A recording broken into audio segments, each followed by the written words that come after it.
കേരളത്തിലെ CPM അതിന്റെ ചരിത്രത്തിലെ ഏറ്റവും വലിയ തകർച്ചയെ നേരിടുകയാണ്. ഈ തെരഞ്ഞെടുപ്പ് കഴിഞ്ഞാൽ ബംഗാളിലെ കമ്മ്യൂണിസ്റ്റ് പാർട്ടിക്ക് സംഭവിച്ചത് കേരളത്തിലെ CPMന് സംഭവിക്കും. കാരണം അധികാരത്തിന്റെ അഹങ്കാരത്തിൽ ചെയ്തു കൂട്ടിയ കാര്യങ്ങളെല്ലാം ഇപ്പോൾ തിരിച്ചടിയാവുകയാണ്. ഞാൻ നേരത്തെ സൂചിപ്പിച്ചപ്പോൾ പലരും എന്നെ പരിഹസിച്ചു. ഉത്തമരായ കമ്മ്യൂണിസ്റ്റുകാരും അവരുടെ കൂടെ നിൽക്കില്ല. നല്ല കമ്മ്യൂണിസ്റ്റുകാരുള്ള സംസ്ഥാനമാണ് കേരളം.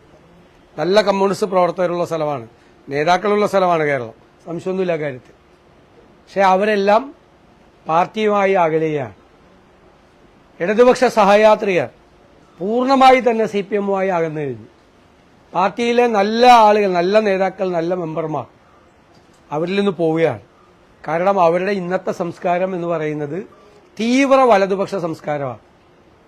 ഒരു കമ്മ്യൂണിസ്റ്റോ ഇല്ല, ഒരു ഇടതുപക്ഷവും ഇല്ല. സംഘപരിവാർ സഞ്ചരിക്കുന്ന അതേ വഴികളിലൂടെയാണ് കേരളത്തിലെ CPM സഞ്ചരിക്കുന്നത്.